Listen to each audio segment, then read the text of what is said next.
Bonjour à tous et bienvenue sur la chaîne Quitter la France. Donc c'est la deuxième vidéo de la chaîne. À ce sujet, je voulais remercier grandement toutes les personnes qui ont pris la peine de regarder la première vidéo, toutes les personnes qui ont liké et qui ont commenté. Donc pour ceux qui ne sont pas encore abonnés, je vous invite à vous abonner, à activer les notifications.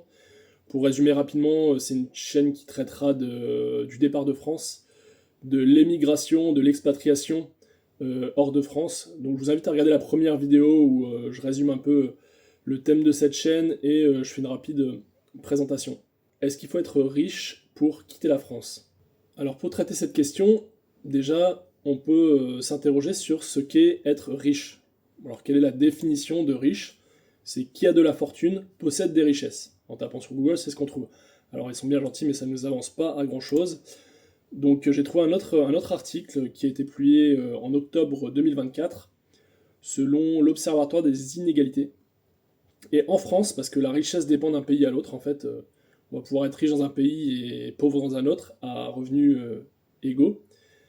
En France, à partir de 4056 euros par mois après impôt, c'est qu'on est riche. Pour une personne seule, on est riche en France.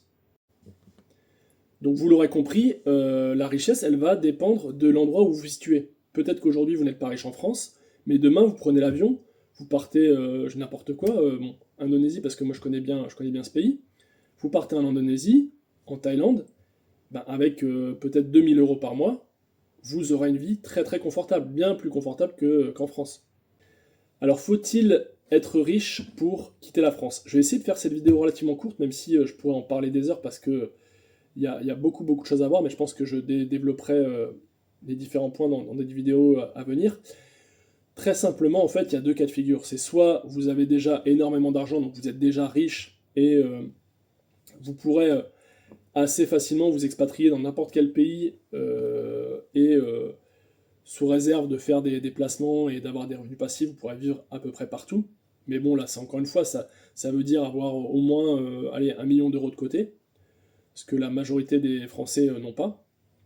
Et d'un autre côté, ça va être dire, j'ai pas forcément besoin d'être riche, mais il faut forcément que je subvienne à mes besoins dans le pays de destination. Et donc on y en vient à cette histoire de baignoire. Pierre remplit la baignoire un tiers fois moins que Jean, qui lui l'avait remplie 2 fois plus que Jacques. C'est complètement idiot, hein, parce que dans la vie tu fais jamais ça. Hein. L'histoire de la baignoire, c'est quoi? C'est qu'en France, en fait, on peut imaginer que aujourd'hui, vous avez une baignoire qui est remplie d'un petit peu d'eau ou de beaucoup d'eau. C'est vos réserves d'argent, c'est ce que vous avez mis de côté. Vous avez aujourd'hui certainement un salaire, donc ça c'est le robinet qui alimente la baignoire en eau. Et dans cette baignoire, malheureusement, vous avez des trous. Et les trous, les fuites de la baignoire sont représentées par les charges telles que le loyer, l'alimentation, les assurances, les impôts, etc., etc., etc. Et ce qu'il faut voir, c'est le pays dans lequel vous voulez partir, est-ce que cette baignoire est plus favorable ou non? Est-ce que si demain, n'importe quoi, je suis comptable, je vais travailler en Thaïlande en tant que comptable, quel est le salaire moyen d'un comptable? Quel est le coût de la vie en Thaïlande? Et en faisant un petit ratio, voir si cette baignoire-là, peut-être que les comptables sont très bien payés en Thaïlande, j'en sais rien, et comme le coût de la vie est très faible, et ben cette baignoire, elle va avoir tendance à se remplir plus vite qu'en France. Donc vous allez amasser de l'argent plus facilement en Thaïlande, même si c'est finalement peut-être pas le but. Vous gagnerez peut-être moins en tant que comptable en Thaïlande, mais les trous de la baignoire, les fuites, sont beaucoup plus petites. Donc vous allez dépenser beaucoup moins. Et de ce fait-là, mécaniquement, vous aurez une qualité de vie bien supérieure. Donc vous aurez, allez, on va pas dire une vie de riche, mais en tout cas une meilleure qualité de vie qu'ici en France. Donc pour résumer, est-ce qu'il faut être riche? C'est mieux, mais pas forcément.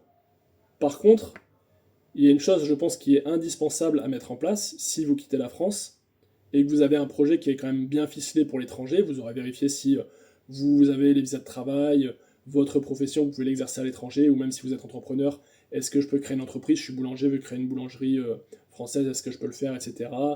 Les fournisseurs, enfin bref, vous gérez tout le projet, vous ficez tout le projet.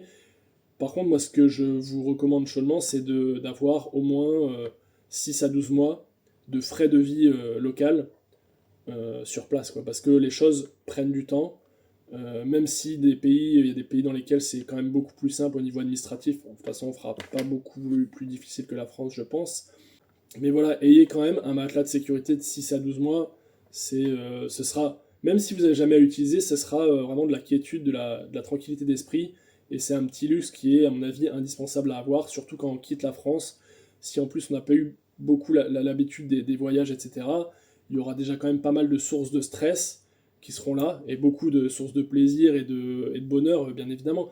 Mais si on peut mettre de côté la préoccupation du ah bah si le mois prochain on n'a pas trouvé un boulot, ou si l'entreprise elle est pas créée et que je peux pas vendre de pain, on est dans la merde, et ben vous allez vivre une très mauvaise expérience, et ce serait dommage de revenir en France 3 mois après être parti, parce que bah, on a pas mis assez de côté et on s'est retrouvé le bec dans l'eau, et à l'étranger, voilà, vous n'avez pas d'argent, vous n'avez pas d'argent, hein. Vous n'allez pas aller pleurer au gouvernement indonésien, bah, est-ce qu'on peut avoir un RSA, est-ce qu'on peut avoir quelque chose, ça marche pas comme ça, quoi. Il y a que, enfin, je sais pas, ça marche peut-être dans d'autres pays, ce système-là, mais voilà, ça marche en France, mais à l'étranger, vous n'avez pas de sous, c'est merci, au revoir, quoi.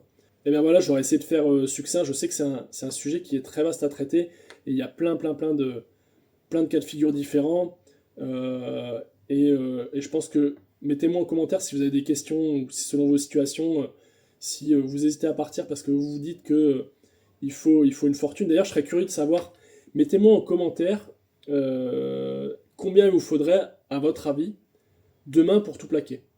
Si on vous proposait demain une somme d'argent, quelle devrait être cette somme pour que vous disiez ah bah ok, c'est bon, j'ai ça maintenant. Demain, je vais faire la bise à mon boss, je lui dis ciao, bye bye, c'était sympa, mais je me casse. Combien il vous faudrait d'argent?